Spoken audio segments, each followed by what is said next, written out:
श्री राधा रानी के एक बार नाम लेने की कीमत। एक बार एक व्यक्ति था।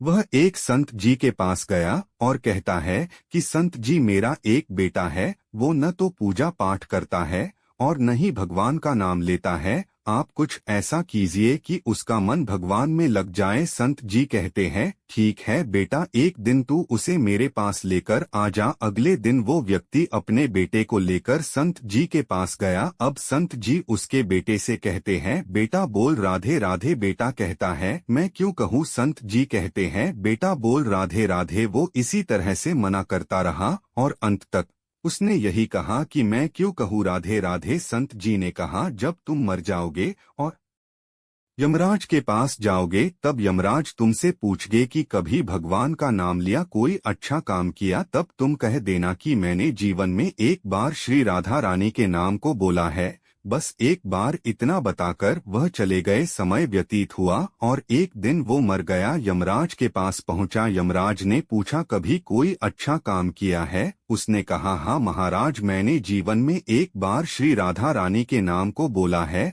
आप उसकी महिमा बताइए। यमराज सोचने लगा कि एक बार नाम की महिमा क्या होगी, इसका तो मुझे भी नहीं पता है। यम बोले, चलो इंद्र के पास, वो ही बताएंगे। तो वो व्यक्ति बोला, मैं ऐसे नहीं जाऊंगा, पहले पालकी लेकर आओ, उसमें बैठकर जाऊंगा। यमराज ने सोचा ये बड़ी मुसीबत है, फिर भी पालकी मंगवाई गई और उसे बिठाया। चार कहार पालकी उठाने वाले लग गए। वो बोला, यमराज जी, सबसे आगे वाले कहार को हटाकर उसकी जगह आप लग जाइए। यमराज जी ने ऐसा ही किया। फिर सब मिलकर इंद्र के पास पहुंचे और बोले कि एक बार श्री राधा रानी के नाम लेने की महिमा क्या है। इंद्र बोले, महिमा तो बहुत है, पर क्या है ये मुझे भी नहीं मालूम।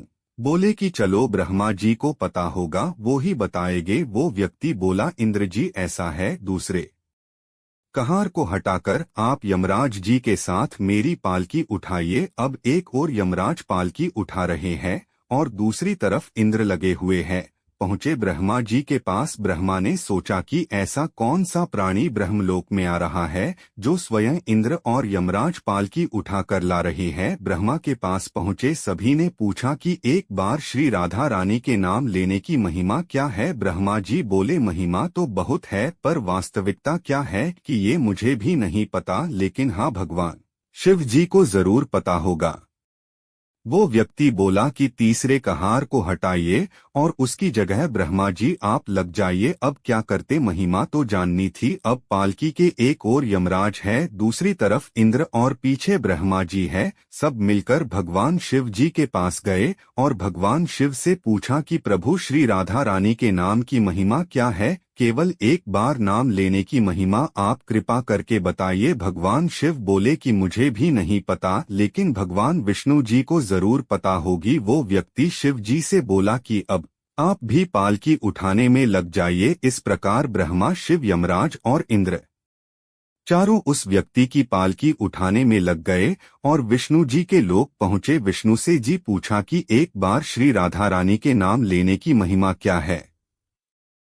विष्णु जी बोले, अरे, जिसकी पालकी को स्वयं मृत्यु का राजा यमराज, स्वर्ग का राजा इंद्र, ब्रह्मा लोक के राजा ब्रह्मा और साक्षात भगवान शिव उठा रहे हो, इससे बड़ी महिमा क्या होगी। जब सिर्फ एक बार श्री राधा रानी नाम लेने के कारण आपने इसको पालकी में उठा ही लिया है, तो अब ये मेरी गोद में बैठने का अधिकारी हो गया है। भगवान श्री कृष्ण ने स्वयं कहा है कि जो केवल रा बोलते हैं तो मैं सब काम छोड़कर खड़ा हो जाता हूँ, और जैसे ही कोई धा शब्द का उच्चारण करता है तो मैं उसकी ओर दौड़ लगाकर उसे अपनी गोद में भर लेता हूँ। बोलो राधे राधे।